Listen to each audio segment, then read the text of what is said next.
Stop what you're doing and listen. Bienvenue dans Happening Hour, toujours ici en plein cœur du festival Off d'Avignon, à la Fabrique. C'est sur les Halles si vous connaissez un petit peu la ville. Et c'est le festival Off jusqu'au 29 juillet ici. Et je suis toujours en bonne compagnie. Deux compagnies ici. Nous avons d'abord 8 mètres carrés. 8 mètres carrés, on va en parler. Et puis Pierrot Posthume. Bonjour à vous, on s'applaudit. Oh, oui. Bravo. Oui. Oh, oui. C'était très bien. Alors comment ça va? C'est qui fait son premier Avignon ici? Moi je suis à mon tout premier aussi. Ah, pareil. Génial. Et ouais. Alors comment ça se passe? Est-ce que vous aviez des a priori sur votre Avignon? Ah, attention, faut pas faire ça, fais ceci, fais cela. On vous donne des mauvais conseils, des bons conseils, et puis finalement, quand vous êtes sur le terrain, vous vous rendez compte que c'est un petit peu plus facile ou complexe. C'est quoi votre Je crois qu'on a ressenti? surtout eu des beaux conseils. Nous avant, on nous a dit il faut déménager en parade, pas hésiter à tracter, de la bonne humeur, de la joie. Ouais, c'est ça. Et c'est ce qu'on a appliqué, puis ça a l'air de fonctionner pour l'instant. En général, ouais. Le plus important, c'est de faire partie du festival, donc de faire en sorte à ce que les gens soient dans la fête autant que nous. Puis ça dépend des natures des spectacles en vérité. C'est ça, quoi. C'est vrai, c'est ça. Rémi, pareil? Ouais, moi c'est Martin, mais il n'y a Ah, aucun, Martin, non, mais il y a pardon. aucun Alors, problème. Rémi, c'est moi. Rémi, c'est lui. Il n'y a aucun souci, il n'y a pas de souci. Je vais Ouais, m'y ouais, non, faire. Au bout d'une demi-heure, je serai bon. Ça sera la fin de l'émission. Non, moi c'est pareil, on m'avait dit plein de trucs sur Avignon. Et puis moi c'est surtout l'effervescence de voir cette ville qui grouille de personnes où tout le monde essaie de parler du mieux possible de son spectacle. C'est formidable, c'est génial. Alors justement, on va parler de vos spectacles. On a Pierrot Posthume et puis 8 mètres carrés. Alors 8 mètres carrés, déjà, est-ce que c'est exactement le métrage de l'appartement que vous avez loué ici? Notre appartement est un peu plus petit que 8 mètres carrés. Ah bah oui, c'est ça. Et ils sont neufs. C'est ça. On C'est est ça le neuf. problème. Non, non. 9 sur... Donc c'est même pas un mètre carré par personne. C'est compliqué. On est très collé serré. Très bien. 8 mètres carrés. D'où ça sort? Et ben 8 mètres carrés, c'est une histoire qui vient du confinement, puisqu'on voulait s'imprégner de cette période pour essayer de trouver un huis clos. Alors on est parti au début sur coincé dans un chalet autour d'une raclette en Savoie. On est parti aussi coincé dans un TGV, puis on a fini dans une cellule de prison qui fait 8 mètres carrés, avec 4 personnages qui essaient d'apprendre à se connaître, qui sont pas forcément coupables, pas forcément innocents, mais en tout cas la promiscuité que représente une cellule de 8 mètres carrés peut amener à des situations complètement loufoques. Ils vont apprendre à se connaître, vivre le premier Noël ensemble, prendre leur première douche ensemble. Enfin voilà, il y a plein de situations et c'est vraiment un divertissement, une comédie pour rire tout simplement. Alors qui a écrit, qui a fait les mises en scène? Eh bien, à la mise en scène, on a Evelyn David, qui fait partie des Apollons, qui est en duo sur Avignon. Et on a la chance d'avoir eu Alexandre Fetrouni, qui nous a donné un coup de main aussi sur la mise en scène.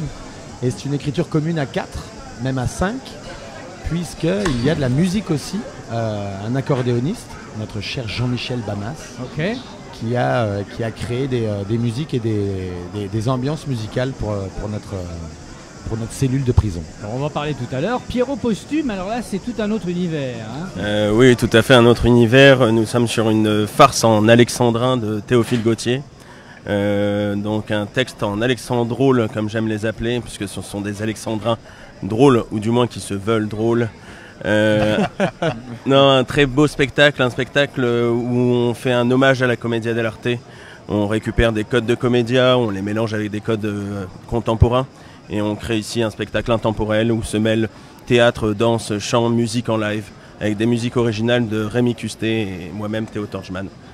Donc, Avec- et tu as fait donc la mise en scène, tu joues aussi dedans. Oui, tout à fait. Je suis un homme à multiples casquettes. Très Et bien. j'aime les artistes complets. Et c'est pour ça que je me suis aussi entouré d'artistes qui chantent, qui dansent, qui bougent magnifiquement et qui ont un verbe et un verbiage parfait. C'est joliment dit. La seule casquette indispensable ici, c'est la vraie casquette qu'on met contre le soleil. Hein. On vous a pas dit ça? Non, celui-ci n'est pas un conseil qui est venu jusqu'à nos oreilles. Voilà Avignon encore. Vous allez comprendre. Vous allez comprendre. J'aime bien à chaque fois saluer les affiches parce que c'est quand même le seul élément que les gens ont avant de voir le spectacle, c'est l'affiche, et on parle jamais des graphistes ou des photographes. Et là, on a vraiment du beau travail. Il y a Oui, du tout à dessin, regardez là aussi. Oui. Alors, tu peux me raconter l'histoire de cette affiche? Alors cette affiche est née de manière assez amusante, donc un grand salut à notre cher graphiste qui s'appelle Pierre Brouillon. Donc Brouillon, ça s'invente pas. Ah pour oui, un oui. graphiste. Comme son nom ne l'indique pas, il a fait Voilà, un très beau boulot. il a fait un boulot magnifique. C'est né d'une idée un petit peu de mise en scène. Je voulais qu'on parle un petit peu de la manipulation de la société sur les personnages et des personnages entre eux. D'où un petit peu ces mains manipulatrices mais qui viennent du ciel. Donc on ne sait pas vraiment qui manipule qui. Et donc je lui ai donné, je l'ai rencontré, alors pour tout vous raconter, je l'ai rencontré en soirée. Donc rien à voir avec un travail, quelque chose de professionnel. Et, Comme il m'a... par hasard. Voilà. Et oui. Un gars... oui, on était encore sous à ce moment-là. Enfin, lui plus que moi. C'est de là que naissent les projets. Et non, il m'a montré un petit peu ce qu'il faisait sur Instagram. Et j'ai tout de suite senti la patte, le visuel que j'aime en tout cas. Ce côté un petit peu manga, jeu vidéo, qui rajeunit et qui dynamise un peu ce texte finalement qui a quand même 170 ans. Et j'ai voulu voir une petite subtilité, le mélange parfait entre notre jeunesse et le texte qui n'a pas pris une ride. Et donc voilà, lui était au Laos quand il a dessiné. Et donc grâce à Internet, on a pu travailler ensemble à je sais pas, 15 000 km l'un de l'autre. Donc une très belle affiche. Très très belle affiche. Et puis pareil, là on a 8 mètres carrés, pareil c'est clair, on sait où on est, le décor est posé. C'est quoi la genèse de cette affiche? C'était le but que ce soit le plus parlant possible. En tout cas, c'est vrai que c'est un spectacle qui part de nos personnalités dans l'écriture. Donc on s'est dit, on avait envie d'avoir nos tronches directement sur l'affiche. On a la chance de travailler avec quelqu'un qui s'appelle Studio Machu Picchu, qui est basé aussi au Mans, dans la Sarthe avec nous, qui réalise la plupart de nos spectacles en termes de communication, d'affiches, etc. Et voilà, c'est vrai que quand on travaille avec quelqu'un comme les 4 gars où on a l'habitude de travailler ensemble, c'est tout de suite clair et c'est tout de suite... Enfin, voilà, il a tout de suite su relever en tout cas ce qu'il nous fallait et ça donne cette affiche qui en tout cas nous ressemble bien. Comment vous arrivez à pitcher votre... Alors on va faire le jeu du pitch. Hein. Vous êtes les passants et puis eux, ce sont les passeurs de flyers. Très bien. On n'a pas le temps, désolé, on va voir un spectacle. Exactement On ça. part ce soir. Exactement ça. On est complet. Oui, on part demain, puis c'est la même personne qu'on voit tous les C'est jours ça, partir c'est demain. ça. Et nous, on ne voit que le in. Au revoir. Exactement. Alors on commence par qui alors? Ah bah vous, alors allez-y. Eh ben, racontez. Pierre-Marc. Attention. À vos marques, prêts, partez. C'est 4 gars qui se connaissent pas, qui vont apprendre à se découvrir dans une cellule de prison. Ils vont se découvrir, ils vont apprendre à s'aimer, ils vont apprendre à s'entraider. L'entraide, c'est pas top tendance en 2023, mais on essaie de relancer le courant de la mode, vois-tu. La mode est cyclique et à un moment, on va être dans le terme. Puis ils sont surveillés par un maton qui est accordéoniste. Accordéoniste, c'est pas un gros mot, d'accord? C'est pas du Yvette Horner qu'on va te jouer. Le seul point commun qu'on a avec Yvette Horner, c'est le côté orange de notre code par rapport à ses cheveux. En tout cas, tu es sûr de passer un bon moment. C'est la seule cellule de prison où tu vas ressortir sans bracelet électronique au bout de la cheville, mais avec un joli sourire. Et normalement, tu auras mal aux zygomatiques. Alors, vous êtes convaincus?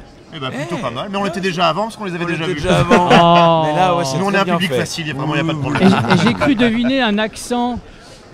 À peine. D'Afrique à du peine. Nord, oui, Ah oui, tu l'as c'est bien ça. compris. Oui, c'est Le ça. bois d'ébène. Je dis ça parce que Exactement. je sens la poutine, mais on est depuis 9h sous le soleil, c'est peut-être C'est pour ça pour que je ça. sens un peu la chaleur. On va parler de vos parcours justement après. Comment vous pitchez justement? Vous allez jouer le rôle des passants maintenant et c'est à Allez. vous de... Qui veut le faire? Bah, vas-y, patron. Je vais le faire moi? Non, ne m'appelle pas patron. Je déteste qu'il m'appelle patron. Tout ça parce qu'ils payent pas. Oh, c'est pas vrai. Pas encore, du moins. Ok, alors moi, déjà bonjour, comment vous allez? Ça va plutôt Super. pas mal. Oui, j'aime bien demander aux gens comment ils vont. C'est plus humain. C'est vrai. D'ailleurs, ils me retournent très rarement la question. Est-ce que vous connaissez Théophile Gautier? Non. Souvent, on me répond oui ou non, mais on me cite surtout ses romans ou ses poèmes. Oui, Théophile Gautier a aussi écrit des recueils pornographiques et érotiques. Et du coup, on les repère assez bien, ceux-là. Alors, Théophile Gautier, il a écrit quelques pièces de théâtre. Il est très peu connu pour ses dramaturgies. Il en a écrit 7, on en a retrouvé 2 dans leur intégralité. On a décidé d'en monter une, Pierrot posthume. C'est une farce en alexandrin de Théophile Gautier. Oui, des alexandrins drôles, ça se fait encore. Et vous pouvez en trouver sur Avignon, chez nous, à 20h35 au Théâtre de l'Étincelle. Si vous aimez la Commedia dell'arte, venez également nous voir. Vous en avez marre de découvrir uniquement la Commedia dell'arte à travers les mises en scène de Carlo Bozo. Nous avons décidé de venir sur son territoire, mais nous avons mis notre patte également en mettant de la Commedia dell'arte, mais également des codes contemporains pour créer un spectacle intemporel. Vous y retrouverez de la danse, du chant, du théâtre et de la musique live. Pour la musique, sachez que ça passe par plein d'inspirations, plein de styles. Ça va du lyrique classique au trance, à la trance, au pop, à la pop, au rock. Enfin, de la musique comme on aime. Et surtout, du beau.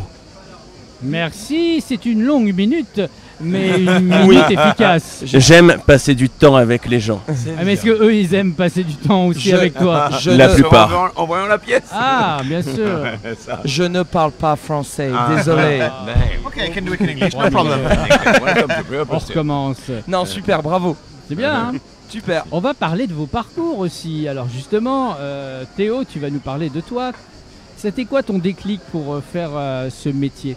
Tu viens d'où? Qu'est-ce que tu faisais enfant? Est-ce que d'un coup tu avais déjà fait du spectacle enfant, ou alors tu te prédestinais à autre chose et puis il y a eu un déclic? En fait, moi j'ai un parcours assez atypique, même si j'ai découvert ça très tôt. J'ai découvert l'opéra avant de découvrir le théâtre.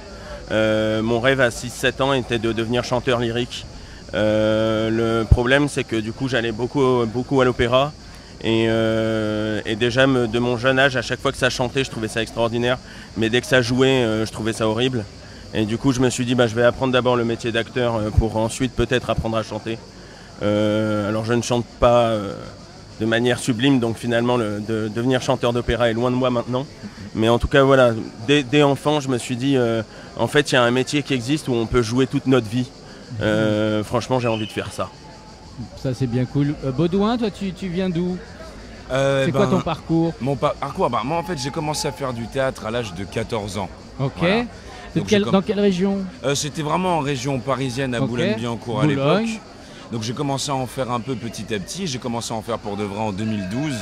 Et en fait je suis tombé amoureux en fait tout simplement de la langue avec un grand L. J'ai eu des maîtres de théâtre en fait qui m'ont appris plein de choses, Francis Carco, Georges Semprin, etc. Après je suis allé dans un petit conservatoire et je me suis fait plein d'amis en fait qui ont fait plein de créations. Donc tout un tas de créations diverses et variées. Et après j'ai continué à faire du théâtre beaucoup, un peu de cinéma indépendant et depuis 5 ans du doublage de blockbusters américains et de jeux vidéo. Donc je fais les 3 en même temps. Voilà. Très bien, on reconnaît bien la voix là. Tu peux nous donner quelques Toi tu pourrais aussi Théo, hein. Théo tu pourrais aussi, et Martin aussi. Oh, pas tellement quand même. Ah, hein. si, t'as une voix un peu rauque comme ça, rocailleuse. Ouais, tu ça peux c'est parce faire qu'on est au Festival d'Avignon, mais sinon. non, je pense qu'il y a un truc. Ouais. Alors, c'est quel genre de film? Est-ce que là, il y a eu Black Manta où jouait le méchant dans Aquaman. Il y avait aussi le lieutenant Mathias dans La Reine des Neiges 2. Il y a eu LeBron James aussi dans Space Jam 2. Et il y a aussi un lieutenant dans Call of Duty Vanguard, celui qui est sorti, pas celui-là mais celui d'avant. Ah, génial. Beaucoup de séries aussi. Et beaucoup de sur séries. Black Panther. C'est ça. Et beaucoup de projets confidentiels qu'on ne révélera Ah, pas. ça on peut pas. Rassure-moi, tu sors pas toujours avec ce costume quand tu fais du voix. Non, bien sûr que Ouais, non. bien sûr, C'est parce ouais. que je suis sur une autre paradette d'un autre spectacle. Tu veux en parler rapidement? Eh ben ça s'appelle Cocorico, lève-toi, chante clair. Et c'est une pièce qui a été écrite par mon ami ici présent Rémi et Juliette sa compagne. Et c'est l'histoire d'un coq qui fait lever le soleil, qui fait danser, chanter, cocoriquer toute la basse-cour. Sauf qu'un jour il a disparu, on ne sait pas pourquoi, depuis 20 ans. Et une petite souris la cherche pour faire retrouver le soleil parce que la grande nuit est là depuis un peu trop longtemps maintenant. On sait pas où est le coq. Et je tiens à Voilà. dire C'est qu'ils où, ont... à quelle heure, pardon? Pardon, ils ont un jingle qu'on retient en tête parce qu'on a fait la parade avec eux. C'est vrai? Ils étaient juste derrière nous, on l'a chanté pendant 3 jours. Eh, Donc, vas-y, on y va. 3, 4. je sais plus, c'était. Lève le soleil, Oh, c'est yeah. sauve-nous coq. Cocorico, yeah. Lève le soleil, Yeah. sauve-nous coq. Cocorico, soleil, oh, oh, oh. sauve C'est à peu le près ça. coq. Cocorico. Oh, All right. Ouais, c'est ça. Et voilà, il y a du gospel. Entre autres. C'est agréable. C'est agréable. Un spectacle somptueux, hein, il faut aller le voir. C'est cool. Et il y a les deux énergies parce que le matin on fait lever le soleil et la nuit on est avec Pierrot dans la lune. Et donc c'est la même énergie, c'est ça qui est intéressant. Pierrot posthume. C'est ça. Rémi, ton parcours, tu viens d'où? Comment tu es arrivé dans ce métier? Je suis le plus petit de 4 garçons. Ah oui, j'ai 3 d'un mètre grands frères avec 82 moi. quand même? Comment? D'un mètre 82 quand même? Ben oui, mais à l'époque j'étais plus petit que ça. Ah oui. Et même à 1m86 s'il te plaît. Ah pardon, ne me je rapetisse pas. vois pas d'ici, t'es assis. Et c'est vrai que pour me faire entendre quand j'étais gamin c'était un peu compliqué. Donc il fallait que je trouve des trucs, faire des blagues, faire des conneries, faire tout ça. Et petit à petit, le théâtre s'est imposé de lui-même. Et quand j'ai eu 15-16 ans, je me destinais plutôt à faire du sport professionnellement. Et je me suis malheureusement fracassé le genou. Et je me suis dit, écoute, le théâtre ça te chauffe depuis que t'es gamin, vas-y essaye. Et j'ai jamais quitté la scène depuis. Et puis il n'y a pas forcément besoin de genoux au théâtre. Bah tu joues assis quoi. Je joue assis, non, mon genou c'est quand même pas mal réparé, ça va mieux maintenant. Ça va. Ça va mieux maintenant, ouais. Bon, et puis Benoît. Et ben moi j'ai un peu la même histoire que Rémi, en fait je suis d'une grande famille et je suis le petit dernier. Oh. Et du coup pour me faire entendre et me faire voir de tout le monde, j'ai trouvé que le rire était assez... j'ai vite compris que le rire était une bonne chose. Oh le plagiat. Et il y a Ah, un bien espèce de sûr. côté magique dans le rire qui, quand on arrive à faire rire les gens, on arrive à leur faire oublier un peu leur tracas. C'est vrai. Et du coup, c'est resté sur ma vie pendant jusqu'à présent encore. Donc, j'ai voulu être clown et puis après j'ai découvert les one man, genre Courtemanche, Muriel j'adore. Robin. Ouais. Et du coup, ça m'a donné envie de continuer jusqu'à temps que j'arrive à trouver une fameuse école qui s'appelle l'Institut National des Arts du Musical, Ok. qui est au Mans dans la Sarthe et qui m'a donné ma chance pour devenir artiste pluridisciplinaire. Mhm. Si bien que maintenant on est comédien, chanteur, un petit peu danseur et on s'éclate à travers toutes ces disciplines qui sont complémentaires les unes aux autres. Et toi tu préfères quoi? Tu préfères danser, chanter, interpréter? Je préfère Écrire, tu écris ou pas un peu? un chouille. Un J'écris chouille. un chouille. Un Mais, chouille production, bonjour. un chouille production, Oui, on est en c'est train ça. d'écrire un petit C'est truc là. C'est parce qu'il est modeste. ça. Mais Ah, il est modeste. Non, bah oui. non, mais non, moi je préfère la comédie. Ok. J'aime transporter les gens et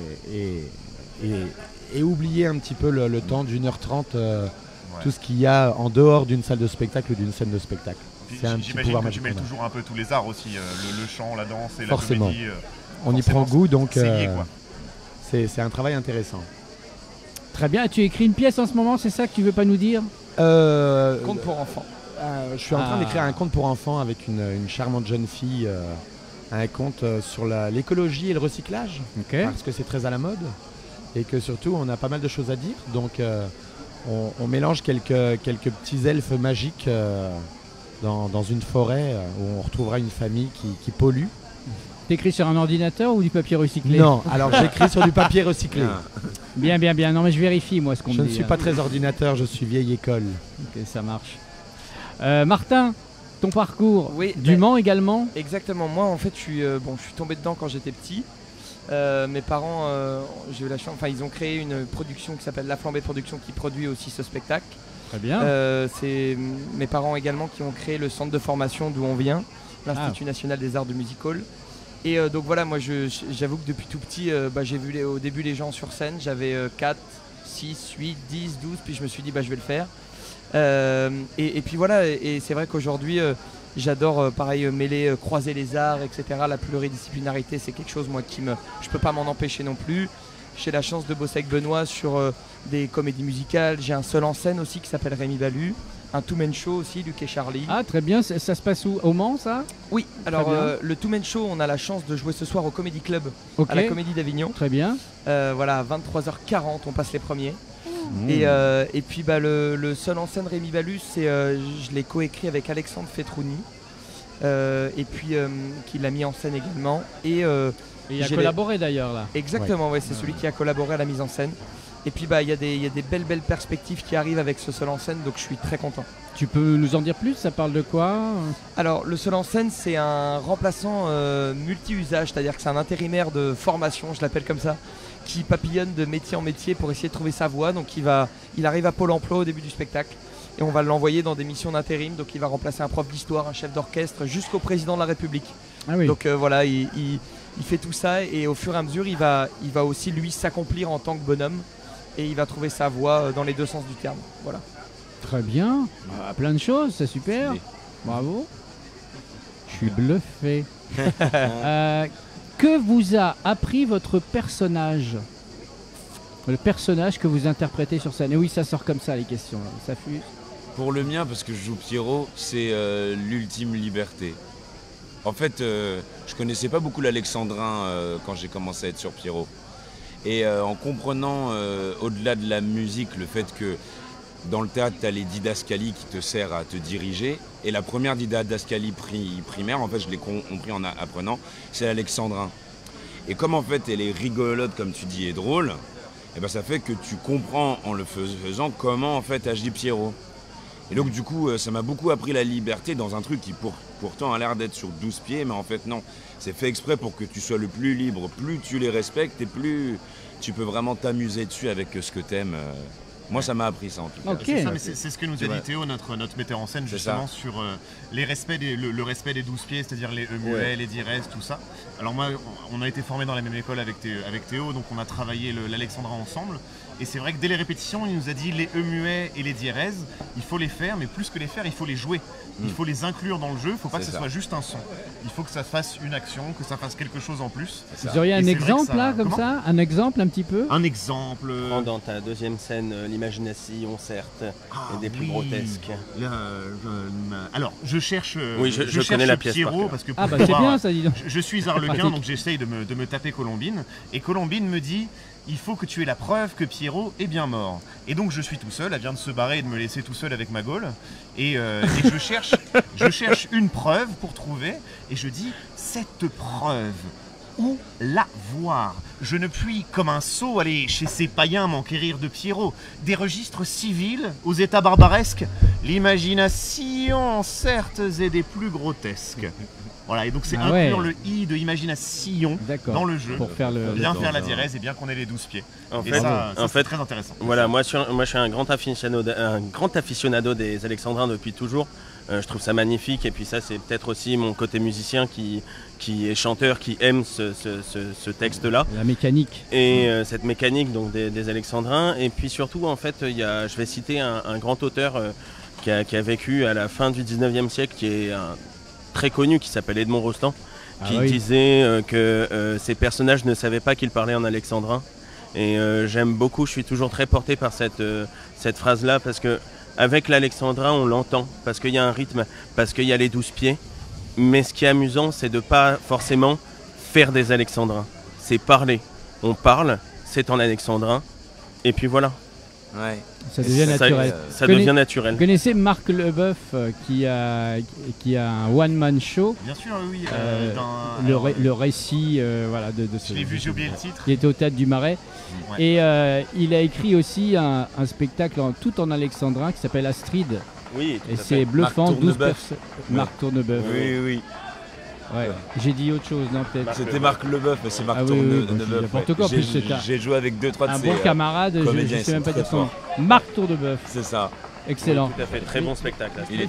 Ça revient pas mal, hein, les alexandrins. Je pense qu'il y a une nouvelle génération qui a envie un peu de s'y frotter. Ouais, qui se l'approprie. Ouais, c'est joli quoi, parce que c'est pas loin du slam, du rap, on s'amuse avec les mots. Ça. Bah, c'est venu de là en fait. C'est ça. Moi j'ai regardé un petit peu la musique et l'évolution de la musique. J'ai remarqué qu'il y avait une époque, donc au moment des classiques, où on était vraiment sur une musique où c'est vraiment la mélodie qui est mise en avant avec le classique. Après, c'est devenu le grand texte avec les Gainsbourg, Brassens, Nougaro. Ouais. Et aujourd'hui, en fait, on est vachement sur du rythme. On est sur des gros slammers, des gros rappeurs, etc. Et au final, quand tu regardes les raps, c'est tout écrit en alexandrin. C'est ça. Ah super. Vous aimez les claquettes? Moi non. J'en ai fait. Moi non. Pas entre 18h et 19h. Vous entendez là? Il y a l'orage. Il y a 12 pieds. Ce n'est pas l'orage. Il y a 12 pieds d'Alexandrin. C'est le désespoir alors. On a beaucoup de mal à démarrer cette Et vous alors que vous a appris vos personnages ou peut-être le texte de 8 mètres carrés? Ben, en fait, comme c'est nous qui avons écrit c'est nous qui avons créé les personnages. Donc on s'est servi un peu de ce qu'on aimait faire et de nos atouts pour créer ces personnages et pouvoir s'éclater dedans. Donc c'est pas comme un rôle qu'on va récupérer, mais on a eu la chance de pouvoir créer nos rôles et de pouvoir se diriger dans des directions qu'on souhaitait pour retrouver les gens autour du rire et d'une grande histoire humaine, quoi. Est-ce que ça vous dit de jouer? Parce que dans Happening Hour, régulièrement, on a des petits jeux apéro. Hein, voilà. Allez, Allez, Bien, je vous propose de jouer à C'est ma tournée. ok.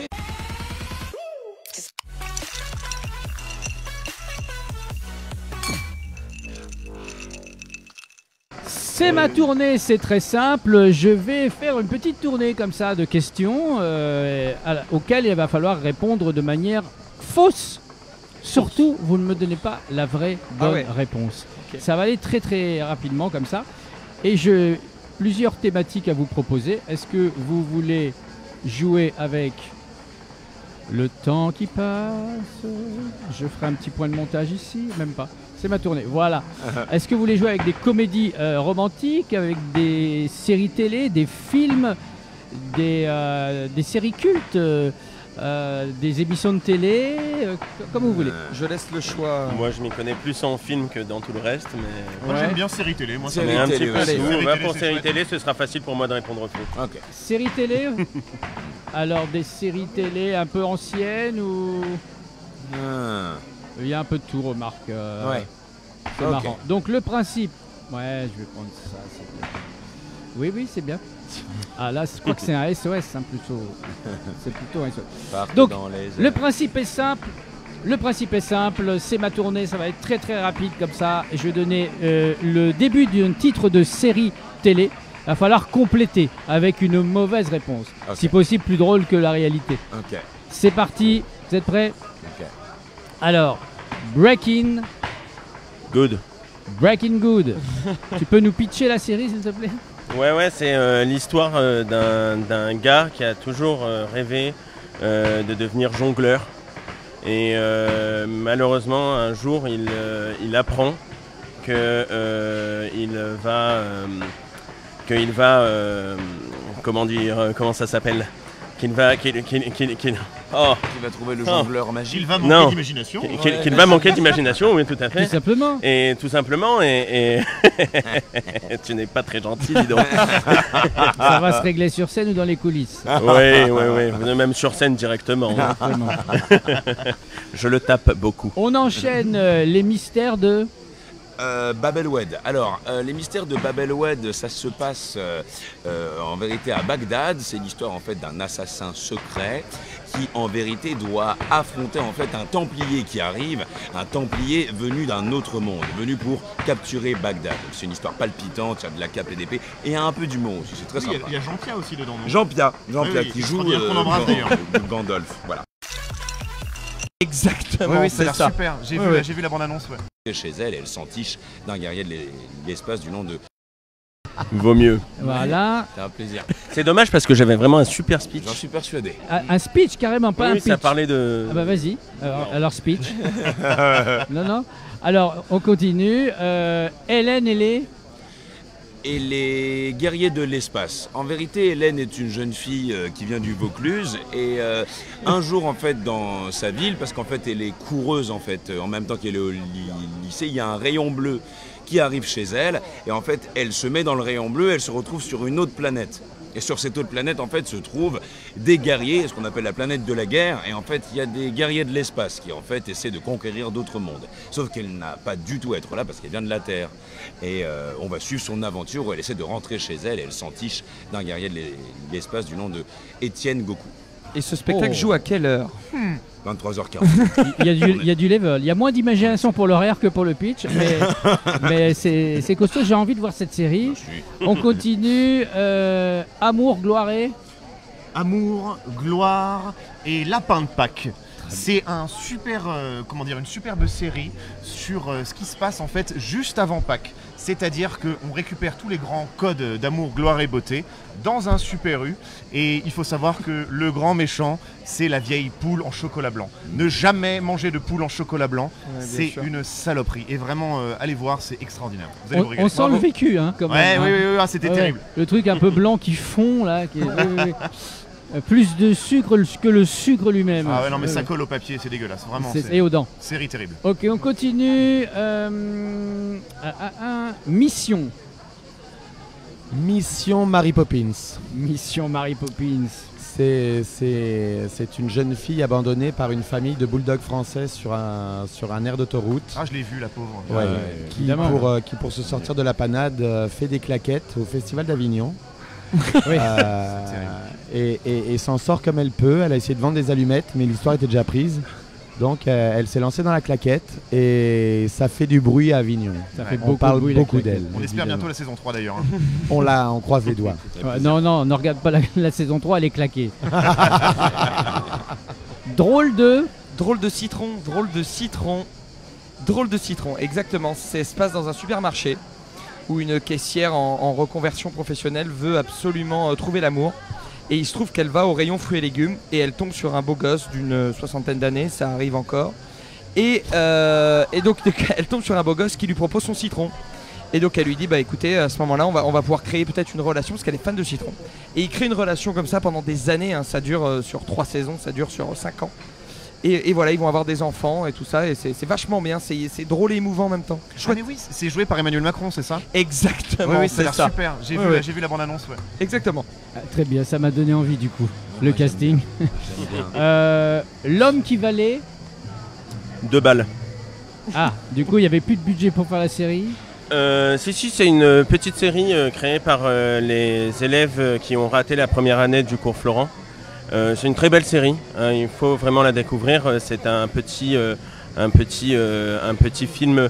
En fait, c'est l'histoire d'un gars qui un jour décide de devenir acteur.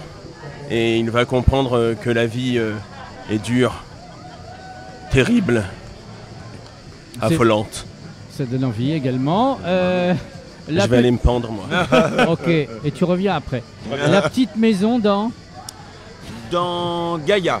Alors, ça se passe évidemment... C'est Avatar donc? Non, en fait ça se passe dans le Minnesota et c'est en fait une maison dans la prairie d'une famille de 7 personnes. Et en fait, cette famille vit paisiblement, sauf qu'un jour il se passe des éléments un peu incongrus dans la maison, comme s'il y avait des choses qui disparaissaient, volaient. Et un jour la petite fille sort de la maison parce qu'il y a une prairie aussi, et se rend compte qu'ils ne sont plus du tout au même endroit du Minnesota. Ils se retrouvent dans un autre endroit. Un endroit qui a l'air d'être comme dans leurs films qu'ils aiment médiévaux. Et c'est une planète qui s'appelle Gaïa. Voilà. Et donc du coup ils vont s'enticher de gens qui font partie d'un royaume. Et ils sont dans un univers médiéval qui est en fait leur réalité maintenant. Voilà. J'adore. Desperate. Ah, Desperate Houseman. Alors c'est un truc absolument terrible en fait. C'est une dystopie totale où les femmes ont pris le pouvoir et les hommes sont relégués à l'état de banque à sperme. C'est absolument affreux. Ils viennent se faire traire toute la journée par des machines à traire. Ils n'ont plus aucun contact avec les femmes. Et c'est l'histoire de la révolution de ces hommes-là, menée par un certain David Coudimer, on ne sait pas qui c'est. Et on espère qu'il s'en sortira avec les couilles plus pleines qu'au début. Heureusement que tu n'as pas retenu tout à fait mon nom. Ah mais c'était fait exprès, tu sais, c'est ton nom d'artiste. Très bien. C'est sur Gulli? Oui, tout à fait, à 14h30, juste après Oggy et les cochons. On continue. La quatrième